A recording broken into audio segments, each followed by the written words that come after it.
It's the 10 to 1 podcast with your host, Brad Oman, featuring Ben Conowitz and Nate Laux. And here's the podcast. It's a summer break. Ooh, with the lady. Hello, I am Leon Phelps, and this is the ladies' man. Ooh, with the lady. Have you tried the butt? The butt? The butt. What a weird character. Hey, he's not weird. He's just a normal guy. He's like all of us. He's just trying to find love. So this is a Saturday Night Live review podcast where we review and recap the latest episodes of Saturday Night Live. There are no latest episodes of Saturday Night Live right now, so we're going through and finishing out all the Saturday Night Live movies. Actually, technically, there are always the latest episodes of Saturday Night Live God, because it's whatever I hate the you most so recent much. one is. It's just that they're It's not as my recent. God, he's just being he's being contrarian. Listeners, if you hate Brad, join the rest of us. Seriously, He's the worst. It's been a He's struggle. Hey, the words worst. have meanings, so use them. This has just been a struggle. Words have meanings. It's There going to be aren't- one of those podcasts. You man. want to know why we haven't recorded in a while? This is why. Actually, that's not even close to the reason. It's mostly because of Ben's pathetic family life. And that's the excuse I use because it's not fun to record when you're just like, technically. It's not. There's always the it's most. not Bring in family It's stuff. not. Wow. It's not an excuse when every day you wake up looking like you want to die. You feeling like, not looking like. Oh, trust me, it's both. Time out. It's also not get to go fix yourself stuff. Sorry, yeah, you're right. Like, You're right. This is the 10 to 1. Yep. This is the more serious. I'm sorry. podcast. We can still give him bullshit. No. He's being a piece of shit. No, calm down. Shit. I know, Oh my but I do think like you got to be at least somewhat like more professional. Yeah, in this one. This is the Somewhat more professional. more professional. We're about to talk about a movie where he talks about butt sex all the time and talks about wangs. Okay. And there's a sequence where they're singing a song about killing a guy. So you want to be more professional on this one? Yeah, I do. Okay. Welcome to the Saturday Night Live podcast called the 10 to 1 podcast where we fuck shit up. Oh my God! See, that's the kind of stuff that the listener doesn't like. So we're getting close to the tail end of going through all the movies from Saturday Night Live that were based on sketches that started on SNL. We previously did Superstar. We have the Ladies' Man. We got one more left after this, and then we're gonna be scraping the barrel for some other movies that were produced by Lorne Michaels or made by other SNL or you people. know, we just wait for SNL to come back. I think the listener Well, will no, be fine we with won't. that. We won't do any more this summer. We'll be done when we do almost there, MacGruber yeah. because we're Yeah. almost to the new season. Oh, anyway. good. And plus, I don't want to take up any more of your precious fucking time. Again, with the F-bombs. This is not go fix yourself. Sorry, precious fucking day. Oh my gosh. I'm sorry, listener. Don't call it out, and I won't say anything. I'm sorry, listener. How did you watch? Were you watching SNL live when the Ladies' Man was popular? Yes. Yes. Were you watching it all the time or just sometimes? All the time. Nice. You guys doing like a new twin thing together?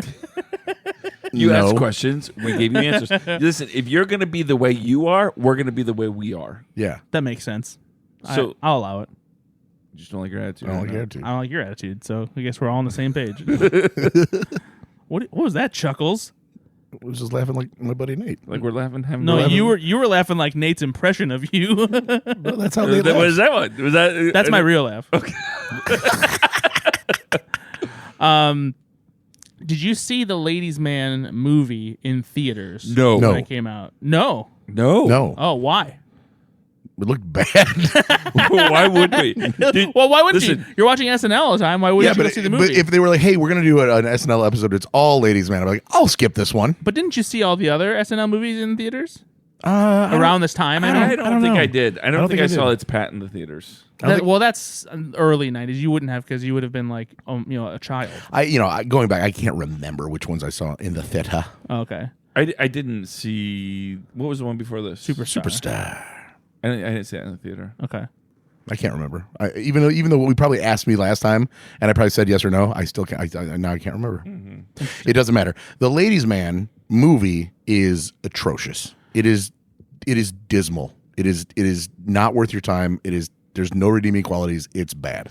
I won't say there's no redeeming qualities. There's zero redeeming There's qualities. a few good jokes. But that's not enough to waste an hour and 40 minutes of your life. No, I'm not saying that, but I'm saying that there are some redeeming qualities because That would make you want to watch it? No. No, not to make you watch it, but there are some things that do make it so that it's not like the worst movie ever. It's not very funny, and it's basically like a Saturday Night Live sketch version of like Austin Powers arc in the original Austin Powers movie, essentially, where he like is this ladies' man, and he's this cool guy. He's trying to have sex with all these women, but then he has to realize, like finding out what love is and all that kind of thing. But it's just done in such like A really bad, inferior framework. really bad way. Yeah. There's just no point to a lot of it. To a lot of it. It just they're like, yeah, there's the bones there of a story, but good God, it's boring. Yeah. It's just boring. Did someone say bones? Yeah, cool. It also is just not aged well. Let's just say No. it is not aged well. No. Why? It's a bad film. What hasn't aged well about it? I think the only thing I did laugh at was the very first time that Will Ferrell's character, I said something like, I'm going to cut his balls off, and everybody else was like, whoa, that's way too much. That's funny. But then they kept going back to that well, and I was like, all right. The scene with the nun made me laugh. That one was fun. Solid scene. Yeah, that was Yeah, funny. he's sweating because he doesn't understand how to, but then he just like does not get it and then does it anyway. Yeah. Because he's just a terrible character that The has no redeeming qualities whatsoever. Yeah, there it is. The gross food scene was decent. They made the food look really Human gnarly. shit. Oh, D thought good. Why would you do that to somebody? Why not? He's an asshole. The way he was talking about No, that's what he says. Oh. It's the character saying it. Oh, But gotcha. yeah, it's I don't know, man. Billy D. Williams is in this. Yeah, and that's a clever little funny part where he goes, "Why do you always tell that story every time I walk in? And who are you talking to?" Like there are a couple of things, but again, it's all piss poor put together. Chris Parnell made an appearance. He does. I forgot about that entirely. But most importantly, though, Tiffany Thiessen. Yes. Tiffany Amber. No, No, actually, she's it's just just Thiessen Tiffany in this. Thiessen now. Nice try, though. Yeah. No, but back then it was Tiffany Amber Thiessen. I fell in love with her third. Gosh, darn. with third name. We Yeah. watched the movie. I then. fell in love with her again seeing her in this movie. She was like the childhood crush for me, right? And so watching her in this, I'm like, I forgot she was in this, right? Yeah. She didn't have a ton of.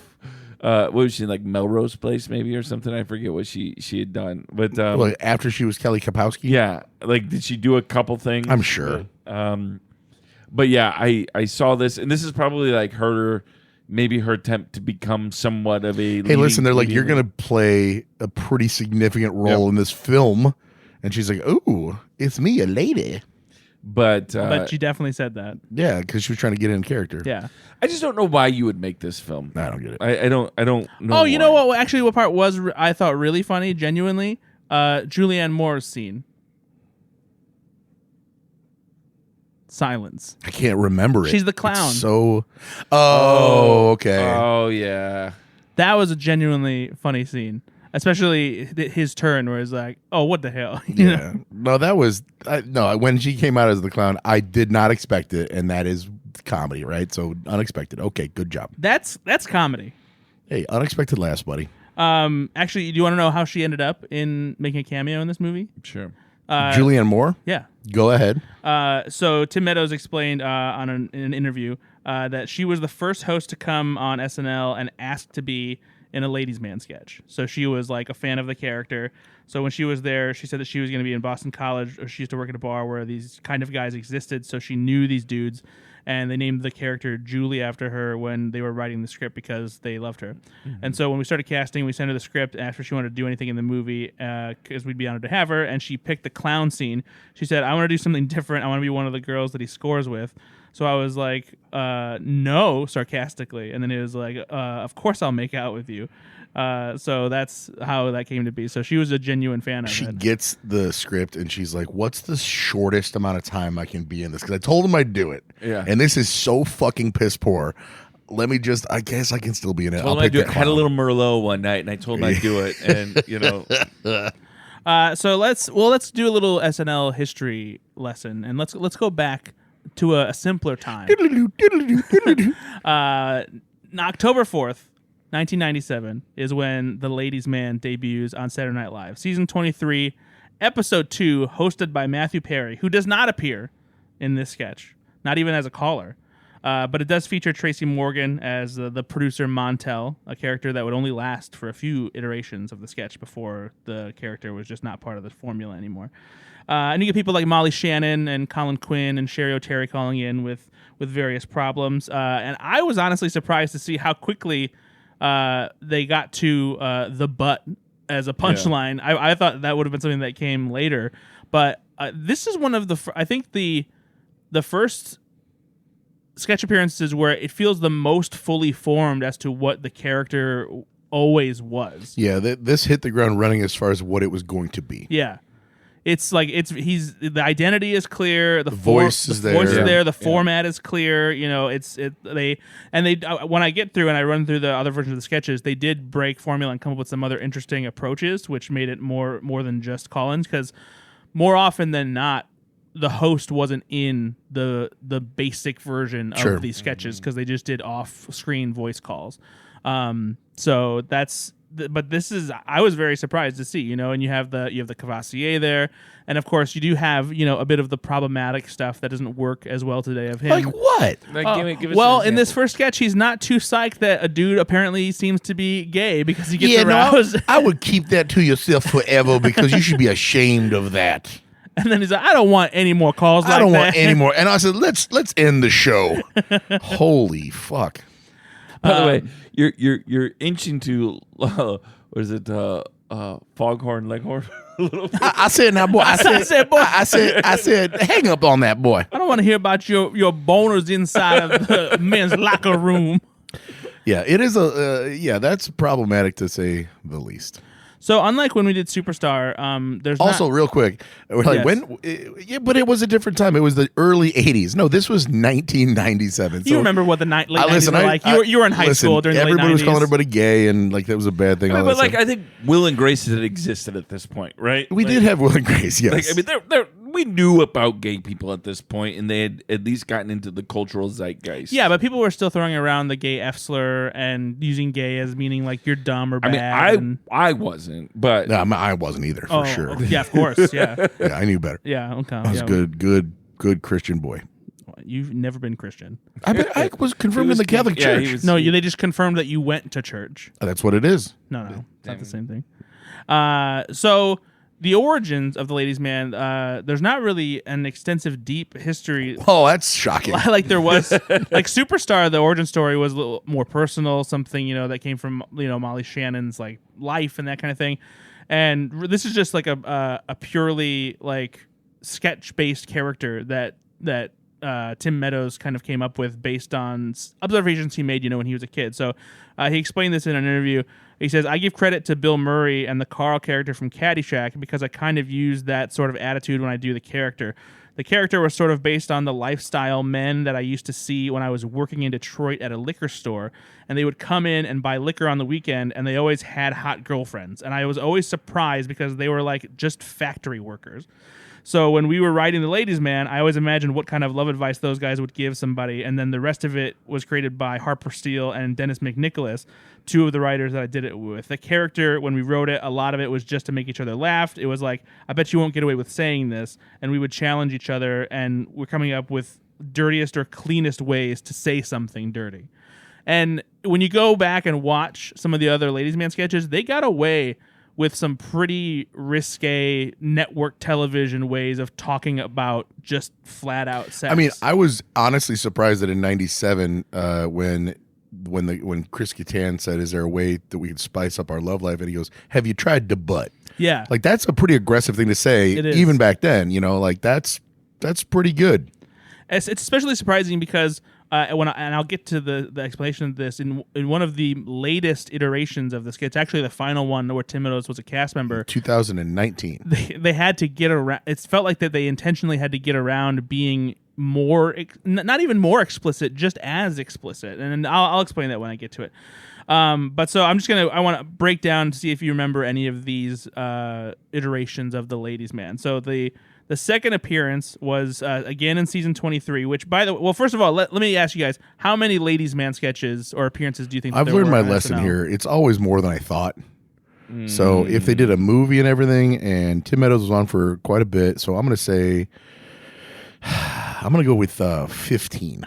Yeah, that's roughly what I would go with, probably about 12 to 15. You hit it right on the head. It is 15 appearances by the Ladies' Man. Buddy. 15 sketches that Leon Phelps appeared in. That's a lot, though, in like 3 or 4 seasons. I mean, it's across 3 to 4 years, basically. Yeah, man. So again, think about that these days. If you had something coming on 3 times a year to 4 times a year, that's a lot. And they kind of went all out for him when he became popular in season 23, as you'll hear when I start going through the lineup here. So, season 23, episode 5, hosted by John Lovitz. Again, host does not appear. One of the signature lines was, "How quickly does the theme leave your wang?" on network television. He's not happy to hear about old people having sex, but he does admit to loving Delta Burke from Designing Women. Who doesn't? And that's surprisingly a trait that does not come through in the movie, even though he mentions Delta Burke several times throughout the sketch history of the character. Which is so weird that he doesn't. That's not a callback, right? Like, why wouldn't you? It's one of the signature things that he would talk about all the time. It was Delta Burke. You would think that it would have as a part of the film, like in other ways too, right? You could bring that joke into. You'd have a poster of Designing Women in the background or something on his houseboat. Man, maybe there is, and we just didn't, maybe we missed didn't it see because we were just so upset with the movie. Season 23, episode 9. So this is we're still in the fall winter part of the. His boat is actually called the Delta Burke. That's pretty funny. Because the Delta is also a tributary. No, you're right. Okay, it's a body of water. Body of water. Correct. Yeah, it's good. Yeah, I tried it. December episode. Helen Hunt, who actually appears. She's assisted by she plays Charlene, a dancer by trade who only takes off her top, so she's more classy at the clubs that Leon goes to. Mentions Delta Burke again and insults a man with a quote dinky wang. Dinky wang. Wang is one of their favorite choice words to describe a penis. Season 23, episode 13. Roma Downey. Do you guys know who that is? Yeah, she was Robert Downey Jr.'s mom. No, Touched by an Angel. There you go. Good job. What happened to the angel? Got touched. This miraculously, surprisingly, this was the cold open. The ladies' man was used for a cold open. I mean, of course. But I mean, they don't even use signature characters like that in cold opens anymore. I mean, there how many signature characters do we have anymore on SNL though? Like Domingo. Yeah, that's about it. And Lisa from Temecula. There we go. I'd watch a cold open with Lisa from Temecula.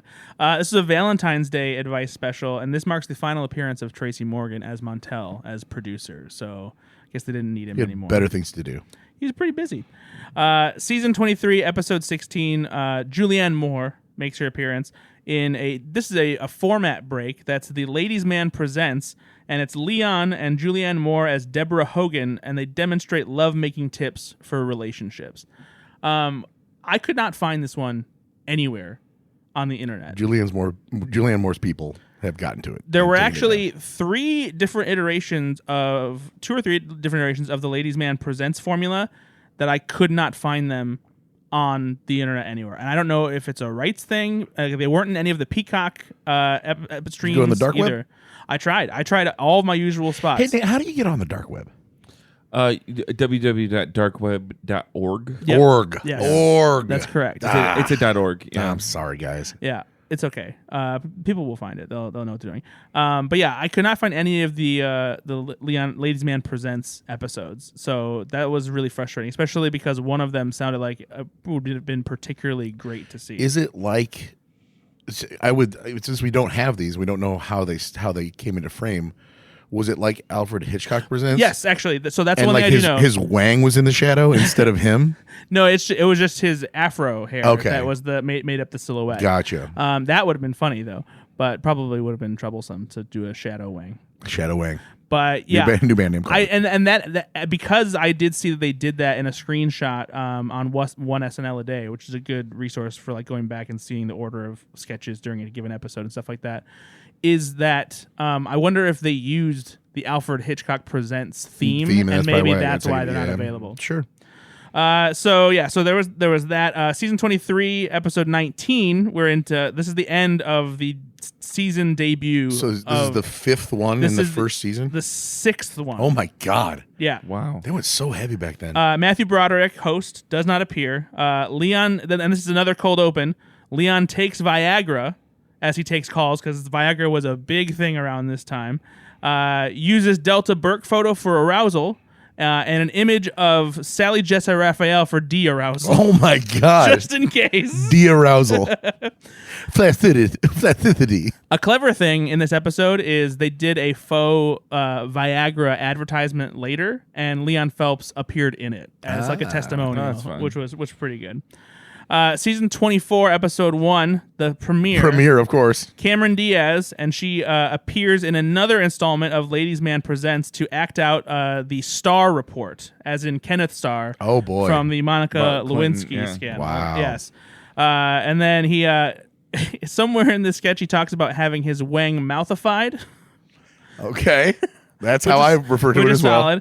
Solid. Fun fact, this episode also includes the debut of Oops, I Crap My Pants, classic commercial parody, and Jingleheimer Junction. Do you guys remember that one? That's one of the I don't. all-timers. I don't. So Jingleheimer Junction, the bit is they're all wearing different It's a kid's show. acronyms, letters to spell out an acronym, and it's F-U-C-K. But it's Oh. hey, hey F, you should be in the front. So it's It's like, Freddie Friendship, yeah. and then as soon as it does that, whoever plays the conductor, is it Will Ferrell? No, it's Tim Meadows. Oh yeah, Tim Meadows plays the conductor. And he like jumps on it. No.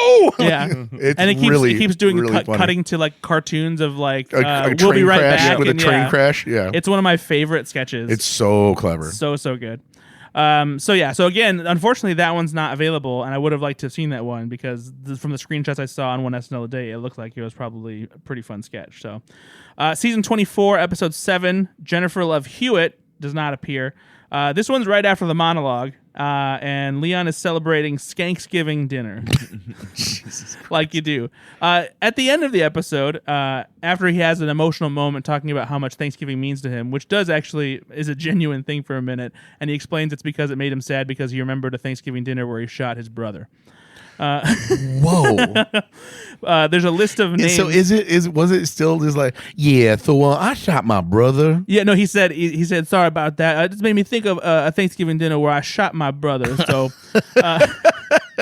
and then he thanks a list of people that he had sex with that year, and that list includes a lot of just funny random names. But here are some of the standouts: Dolly Parton, Tangy Express, Ginger Spice, Fifi Kornhauser, Toppy Pleasure, Mr. and Mrs. Majestic, Leia Organa, Jane Doe, and Funny Name. Ah. Season 24, episode 14, Bill Murray hosted, does not appear.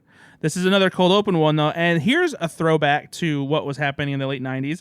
Supermodel Stephanie Seymour appears. Do you guys remember Stephanie Seymour at all? I do not. What's fascinating about her is she's a supermodel at this time, but she also looks like she's like 45 in this sketch. And I don't know if it's just because it's the late 90s and like that's just like how certain like female models appeared at the time. But I don't like to get into women's bodies, Brad, but you can keep it's going not, if you want. no, to, it's not about her body. It's her face. Like Oh, she looks like it's even And worse. by the way, she was born in 68. so it is. So she is like 40 something then. No, if this Close. is 99. Oh, 30 so something. 30 years old. 31. So too old by that point Jeez, to be a oh, please. model. My God. No, but if you go look at her in the sketch, Letters care of Bradford Omen at the 10 to 1. it's not a bad thing. You make it sound like it is. No, it's not a bad thing because she's just Okay, let's just break this down. You literally said, and she's on as a supermodel. But here's the thing: she's like 45. No. It's for me. It's like the same thing of like when you go back and watch when you look at Cheers. How old do you think the characters in Cheers are? Yeah. At the first season, Yeah, like in their 20s. yeah, but they all look like they're in their Jack 30s. Ratzenberger looks like he's Yeah, exactly. But they all supposed to be in their mid to late 20s. But they all could easily be mid to like late 30s, even early 40s. Some of them. That's just because you're old now watching it back then, and when you were back then, you were younger, and you were like, "Oh, those are really old people." No. I mean now that's what they look like. It's weird to go back and watch shows from like the 80s and 90s especially. It's a trick that your brain is playing on you because if somebody's wearing those type of clothes, then you think of them as older because people still have that wardrobe from them. That means that they're older people. No, it's not the clothes. It tricks your brain. I promise you. That's not what it is, and I don't even know why you think that that's what it is. Because if you see It's like I can't differentiate between time and because if you see a guy that's in his 20s in a blazer from the 80s, you assume he's in his 30s or 40s because a guy that would wear a blazer like that would be older.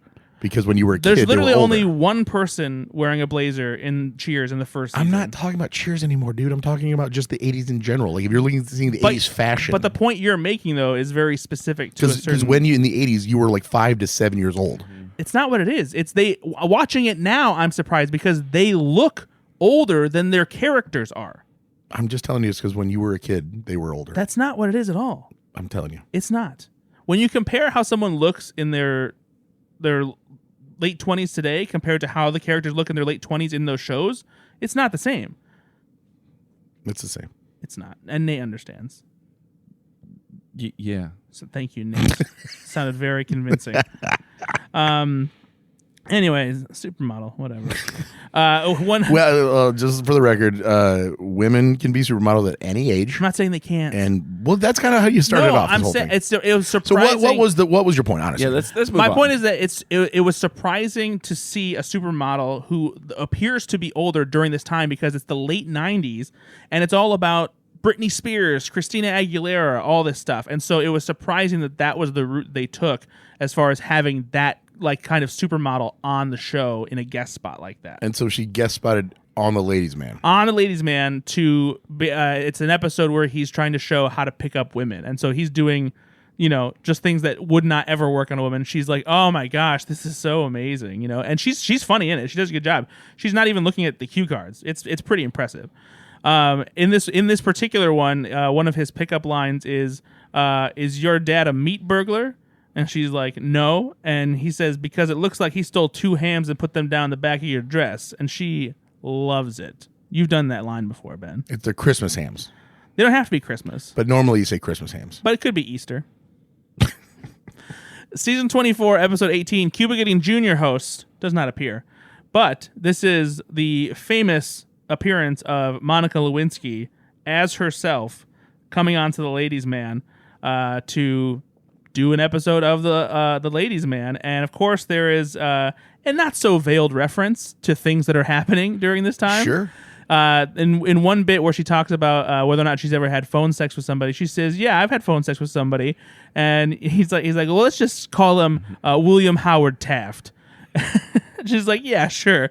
And then of course they get a call from John Goodman as Linda Tripp at this time, and they make a very pointed jab at Linda Tripp being an ugly woman as they were at that time. Yeah, they were really going after her looks. They really did. That's why they had John Goodman play. Yeah. Season 25 now, episode 2, Heather Graham makes an appearance, and she makes an appearance as Roller Girl from Boogie Nights to review 4 different porno movies with Leon Phelps. I mean, that tracks. It does. You And know, unfortunately, this is one of the other ones that is impossible to find on the internet. And I'm sure it would have been hilarious, and I never got to see it.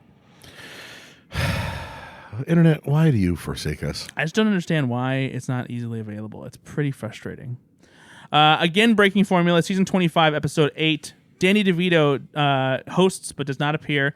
This is Happy Holidays from The Ladies Man. And he's right on the main stage, and he sings a special song. And of course, it's about sex and about all the skanks that It's about Christmas. It's a holiday themed song. For example, Like 4th of July, or just give me something here.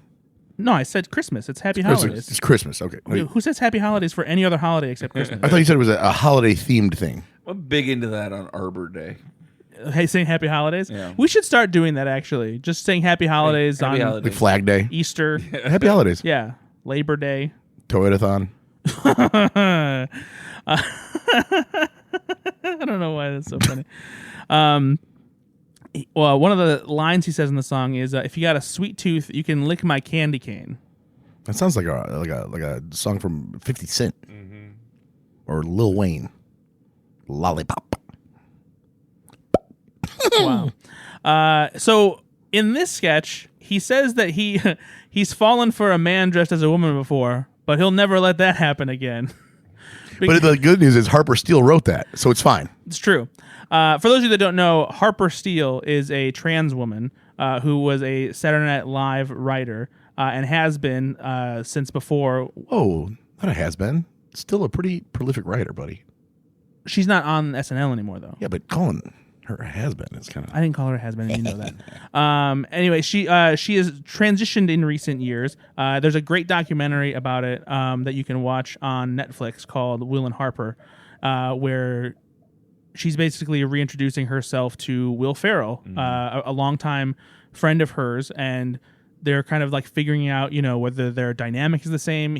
Will Ferrell has the opportunity to ask questions to Harper about transitioning and like the life that she was leading and what brought her to it, and it's this really touching, wonderful documentary. If you haven't watched it, I fully suggest that you do that and check it out. The ladies' man would not like that at all. The ladies' man, I don't know. I think that the ladies' man maybe would have evolved with the times by now, and maybe would have been Me Too'd. So, Harper, let me ask you: you like it in the butt? So one of the funniest things about, and there's a reason why I singled that line out, is literally the next appearance for the ladies' man is season 25, episode 15, hosted by The Rock, and in this sketch, The Rock appears as a cross-dressing cop who tricks Leon. And so, literally, the episode after he says, that won't happen again, it happens again. Which makes it even funnier. And, of course, Dwayne Johnson does not look like a convincing woman. No. It's shocking. But the fun fact for this one, this is the same episode as the WWF monologue where Triple H punches Michael Schur in the crowd. Oh, my God, I forgot all about that. This is also the same episode where Dwayne Johnson plays Mr. Peeper's father with Chris Now, Kattan. that I do remember. And the Clark Kent Soup Our Man sketch. Now, I did not remember that one. You don't remember that one? I don't, actually. That's one of my favorite sketches. Dwayne Johnson plays Clark Kent and Superman, but he's terrible at hiding his secret identity. So everyone in the Daily Planet is laughing behind his back, and because he comes in and Is this online? Is this available online? Have you tried? So it's not legally available, but you can find it. Ooh, fun. Ooh. And so he comes in as Clark Kent, and you can still see like the Superman suit sticking out of his sleeves and stuff. He's badly disguised. And then like there's a part where Chris Parnell and Molly Shannon as like Perry White and Lois Lane, they're like laughing at the article he wrote that has not been edited, whatever. And it's like the bullets didn't bounce off of him like they do me. Or I mean, that's not what bullets do to a normal human man. And so he's like, look, he even signed his name Soup Our Man. So after that, season 25, episode 20, Jackie Chan does not appear. Cold open. This is the final episode for Tim Meadows as a cast member. In this, it's a game show format. Who Wants to Be My Skank? With Sarah Michelle Gellar as Brandy, Gina Gershon as Wilma from Gary, Indiana, of all places. And Florence Henderson, the mother of the Brady Bunch, as herself. Now that's great. Yes. That's a good pull. At the time, she was hosting Later Today, which was like an extension of the Today Show. And they give Florence Henderson some of the funniest and dirtiest lines. So first of all, Leon calls her Flossie Baby, and then she says, let's get skanky. And she's very excited about it. God, that's awesome. She says, wait until the world sees what I can really do with a bottle of Wesson oil. I'm going to outskank Carmen Electra. Jesus. And that's a deep cut because she used to do commercials for Wesson Oil when she was like still famous for being the Brady Bunch mom. Florence Henderson, this would have been, would you say, the year 2000, 99? This is 2000. Okay, so 2000. So the Brady Bunch was in the 70s. Mm-hmm. So she was probably in her 30s in the 70s. So this is her in her 60s? Yeah. Doing this, right? Yeah. And so still clearly looks very much like Mrs. Brady. That's crazy, man. Like to get her to say those things at that age. That's awesome. She also apologizes for giving Leon an STD. And then he calls her Floho. Oh, wow. And so this is the sketch I was talking about where they apparently, for whatever reason, could not be as blunt about butt sex as they were previously, because each contestant gives an answer when he asks the signature question of where's the weirdest place that you've had sex. Tim Meadows even gives like a knowing wink to like the camera because you know where this is going. So Sarah Michelle Gellar goes, I would have to say in the butler's pantry of the Playboy Mansion. And then Gina Gershon says, in the Aspen, Colorado mountains.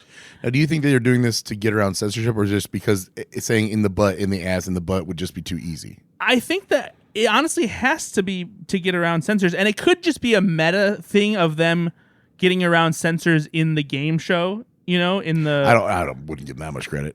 honestly. I don't know, honestly, because that's what they would do on, like, they would do sneaky stuff like that on the dating game and those things where they would do. So you're saying like it's a nod to that kind of mentality? mentality? I do wonder if that's what it is. And then the last one is Florence Henderson saying the old Hershey Highway, just outside of Hershey, Pennsylvania.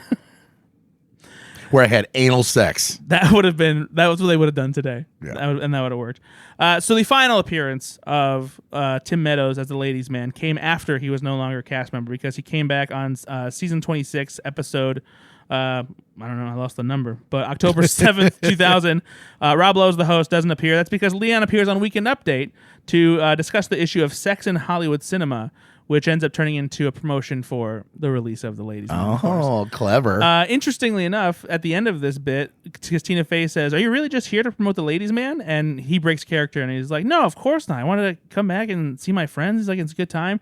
And he's like, "I also wanted to promote the Michael Richards show on NBC." Because he's on that as well. Yeah, he was on that, which I don't remember at all. No, it was very short-lived. Yeah. Did you say the N-word on it? I think that was... Around the time? I believe that he had the Michael Richards show and it bombed, and then that's when he tried to go back on stand-up to make a living, and then that's what he was very frustrated with his career post-Seinfeld, obviously. That makes sense. That tracks for Cosmo Racist Kramer.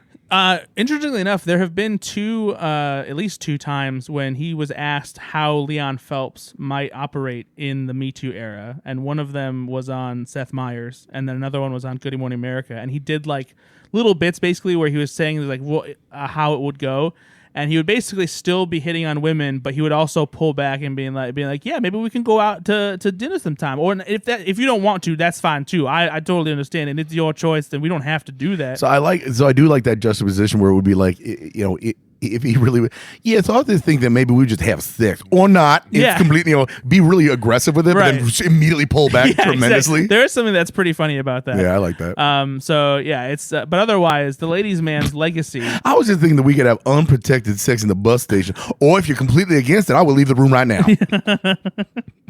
It's pretty good. I like that. It's a solid bit. But unfortunately, I think that the ladies' man is probably dead and buried. Yeah, no, he got AIDS. You think so? There's a lot of unprotected sex. I feel like he's probably having protected sex these days. Well, I feel like if the movie is to let you know, he found the love of his life and he lived happily ever after. He did, and who was the love of his life, Ben? I don't remember who that lady is. What? Do you remember who Karen Parsons is? You didn't. A very He famous probably sitcom? never watched Fresh Prince. Oh, that's true. You're very white. Oh no, I didn't watch I Fresh had a Prince. crush. You never on watched her. Fresh Prince? And by the way, I don't know that you had to be black to watch the Fresh Prince. I think only white people watch the Fresh Prince. No. Yeah, What I'm saying is. though is you didn't watch it because you're very white. No, I just I was in sports and I just didn't have time for TV. You had plenty of time for TV. As we just established, you were watching SNL live, Yeah, on the 90s. on Saturday night late. Yeah. so you weren't going out or like doing things. But there wasn't like a TiVo or like a, I was I was at basketball practice. Like I wasn't watching TV. Everyone else managed to watch The Fresh Prince when it was on, though. Not really. Nate, did you? I did, but I didn't have basketball practice. Yeah, I watched it as well, and I had basketball practice. Okay. I'm sorry, you don't think that I played basketball? No, you didn't. I did in elementary school, Yeah, there it is. and that's when the show was on for me. So I'm sorry, Well, I'm sorry. I'm older than you. It wasn't on for me then, but you weren't playing high school basketball in 1993. buddy. I was playing elementary school and then middle school basketball, which had practice a lot. Not on the nights that Fresh Prince was on. When was the press? You know what? When was it on? Thursdays. Yeah, I'm sure that was practice night I sincerely for the Boston Bruins in LaPorte, Indiana. I sincerely doubt it. Anyway, Karen Parsons played Hillary, who was Carlton's sister. Had a crush on her. On Now, Fresh Prince now of that you're Bel-Air. saying it, I do. That does make sense, and I do Yes. remember that. Everyone Sorry. had a crush on her. She was She's like, very pretty. yes, 100%. She's also in Major Pain. She's also a Oh, major there fan. you go. That's a good. Oh, one. that's the one that jogged your memory? No. Like that's looks great. awesome. Like, that movie's great. I don't know if I'd go that far. I just I watched actually it. kind of love that movie. I watched No, it like no. 6 months ago. It's awesome. No, I like it still. I don't say that it's a great movie. No, it's so much fun. It's so much fun. It's really funny. Calm down. It really is. Calm down. It's no ladies, man. I would watch Major Pain 15 times before I had to watch The Ladies Man again. Oh, 100%. 30 times. But Major Man doesn't have Kevin Major McDonald Man? in it. Major Man? Did I say Major Man? Major Man? Major Man doesn't have Kevin McDonald in it. Drop and give me 20. What was that? It was a mix of Ladies Man and honestly, Payne. the way Major Payne talks isn't too far from the way It's Leon true. Phelps talks. Yeah. Ooh, with a lady. Without a lisp. Drop down almost. and give me 50. You know how Damon Wayans talks? Yeah. That's fun. You want to do any more impressions? Let's come up with some more. No. So, the Ladies Man. Yay or nay? Was this the worst of all the SNL films we watched? No, it's not worse than It's Pat. It's Pat is hard to watch. It Yeah. is, but this is as well. This is not I don't- fun to watch, but this didn't it wasn't- make me want to turn it off. It was just like I was just It's bored. Pat is one of the worst films I've ever seen. Yeah. This is a bad film. Yeah, this is not funny. This at least moved scenery enough where it was like, okay, what's Like the film, and I mean that itself. physically. They go from Yeah. the bar to like the radio station to like they're moving, and I'm like, okay, so It's a legit in, film. And it's Pat. There was like extended scenes in like one location. I'm like, oh my god, this sucks. It's not always or consistently funny. I think it has some decent jokes. It's in almost it. never consistently funny. There are a few good jokes here and there. Yeah, that's what I mean. Is it's not the kind of movie you really want to rewatch or revisit. No. Or do a sequel to. No. Or emulate. Yep. We're good. But at least we got to see Tiffany Thiessen. Yeah. Okay. I mean, there's no other way that we could have seen her in that outfit. It's just such a weird movie. Just okay. The group of men that go into like the whole song and dance thing, it's very over the top, obviously. Tonight we're gonna kill the ladies' man. It's just and Will Ferrell being closeted gay and just all that weird stuff is just in watching it this crazy. time, I realized there's a complete like ignorance of like what happened previously in the movie as far as like what a character knows. So when Leon realizes that Honey DeLune, Tiffany Thiessen's character, is the woman who sent the letter, who like is promising, wants to get back together with him and to live this rich lifestyle, he goes and calls Lando Your sweet Calrissian. thing, is that what you call it? Your sweet thing? Is Yeah, it- sweet thing. a sweet thing. He calls Lando Calrissian, Billy D. Williams, at the bar, and he says, "Oh, just give me Honey DeLune's number or whatever." And he's like, "All right, Leon," and he looks it up and gives it to him. Then when Karen Parsons comes back to talk about, is that her name? Did I say Karen? Is it Karen Parsons? Yeah. Karen Parsons. When she comes to the bar and talks to Billy D. Williams, he all of a sudden has the realization. He was like, "Wait a minute. Did you say Honey DeLune?" He's like, "Because that's the house that Leon is going to, and her husband wants to kill him." And it's like, you already knew this because Leon called you. What happened with the script, and like who forgot this? They were too used to talking to the camera to tell you what was going on. Yeah. So like they made that character had just completely forgotten, and then all of a sudden realized they again. needed it. They probably recognized like, yeah, no, but we got to tell the audience, otherwise they're not going to know. I'm actually willing to bet no, because they make it clear like as to what it is. But I think what it is that they probably had to cut something like or redo something, and they didn't realize that it created this inconsistency. And with this level of security and continuity effort that this film would have, it's shocking that would have like gone. Hopefully, somebody got fired over that blunder. I think they probably got fired just for making the movie. But I loved it. And I'm definitely going to watch it again. This is going to be one of those that I watch every year like a Christmas Story. Yeah, Nate, you gonna put this on your Christmas list? I will never watch this film again. I will never watch this. You don't film want to again. watch this at Thanksgiving? I will not never watch this. film again. Ever. And I am Ever? ever Not even by accident? Nope. Never watch this film again. What if you have to? If the boys get older and they're like, hey, I'd like to watch all the SNL films, I'm going to murder them. because I think that would be a fun thing because I know how much you love SNL. I was a no. That's assuming that you're still going to be alive by the time they're old enough to do that. That's like 3 years from now, man. That's what I'm saying. Oh yeah, no, that's point taken. It's okay. I'll be there with you. Mm-hmm. We'll have a nice Joint funeral. double grave. Yeah, we'll be holding hands for eternity. Nate, you can do the honors. And if we don't get cremated, it's going to have to be a big casket. Big casket. Hey, buddy, I'll do you a favor. I won't make you a pallbearer. All right. Thank you. But I'm going to. We'll need 12 pallbearers at least. I want to hear, though, from any of our listeners, is there anyone that actually kind of enjoys this? I was going to say, like, if you, and don't be afraid. If you're okay. a defender, you're a defender. Yeah, we're not going to make fun of you. I love we could be shitty wrong. movies. We're not, but we could be. Listen, I love my fair share of shitty movies. We all know that. Yeah. Name one. I'm a huge defender of The Punisher, Thomas Jane's The Punisher. Yeah, that movie I fucking love that sucks. movie. I think it's a not only Sucks. not only like am I a defender, I think it's organically a good movie. Ugh. Like, it's a good movie. Like, I'm a huge defender of the movie Inception. I just love Citizen Kane, and I know that I'm gonna get a little pushback. I know it's a for hot there. take, Fuck. but I love The Departed. Oh God! For me, it's Shawshank Redemption. I just can't get I enough. know a lot of of people say it's not that great, but I really like it. No, from Do you also? I know. I will not say their name, but I know a person like this. That's just like hot take. Love the Shawshank Redemption. I know that it's not, and it's just I like can't wait to hear off air who this just- person is. I can't wait either. I just hate that person. All right, we need to end the podcast because I want to know. I think my shittiest movie that I genuinely love without irony is Jingle All the Way.